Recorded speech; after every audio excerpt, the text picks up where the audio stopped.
guys. I just got home from the hospital. You guys are so nice. I wish I could give everybody big hugs and kisses. I've got so much love from you guys. I really appreciate everything, and I love you, and you're beautiful. So let's do some hospital stories. I went in because my blood pressure was way off the chain, which it has been for a couple weeks, and I've been really sick. So my doctor said go to the emergency room. So I go, and it's still off the chain. So they put me in a room. They want to do a stress test and all EKGs, all these tests. The doctor immediately says, I think you have clogged arteries. So we may have to put stents in, but we want to do all these tests. So they get me to my room, and my paper towels are flying around.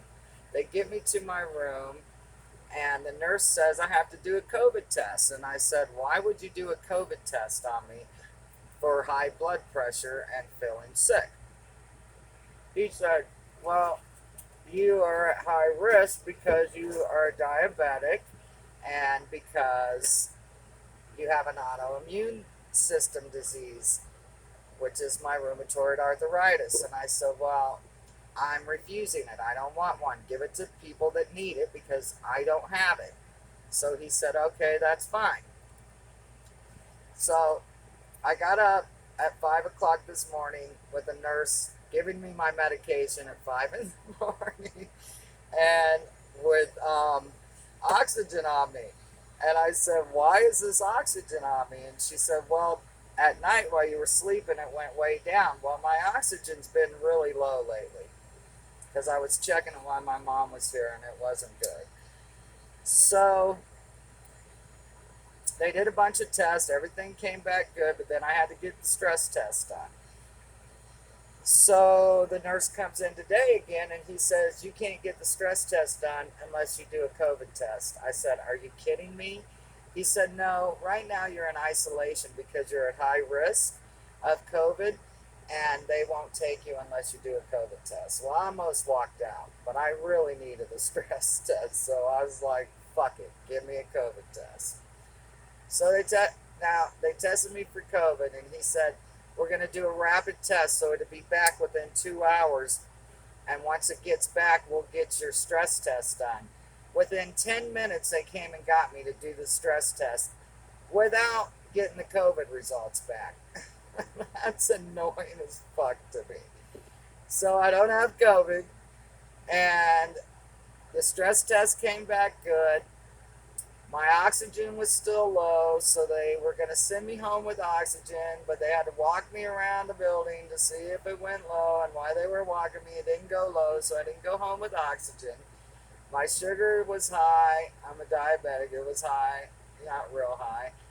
Um, and I don't know. They don't know why my blood pressure is so outrageously high.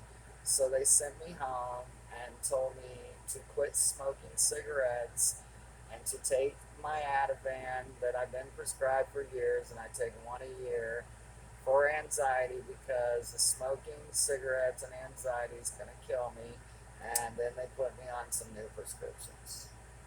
So that's my hospital story, and I'm home.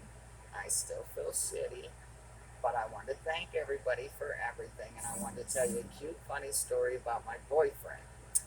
He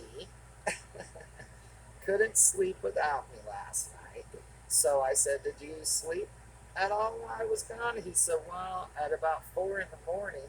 I said, well, what did you do till 4 in the morning? He said, I watched all your videos. Not all of them, of course. He said, I watched your videos till 4 in the morning. He never watches my videos. And he has a YouTube handyman type page, how to fix it page, and I never watch his. And he never watches mine. But it was cute. He said he missed me so much that he couldn't sleep. There was no point in going to bed, he said, without me, so he watched my videos. And he got me this on the way home, a scarf. So that's all I got. And I got pretty high off that Ativan and that pen. That was Blue Dream. They didn't know nothing. You can't smell that stuff. I mean, I'm sure you could smell the cigarette vapes, but not the weed, not the unless they're like fruity or something. So go get a blow pop, would you? Thank you, thank you, thank you. I love you. You're wonderful. I want to hug you all. And if I ever get rich, I'm having a major party, sending everybody in. And who can't come in, we're going to have big screen TVs and we're just going to get stoned and listen to music. And you watch if I don't die first. And I'll never be rich. So that probably won't happen. Maybe I'll start doing some lives. All right, that's all. Thank you guys. Peace to the world. You're all wonderful.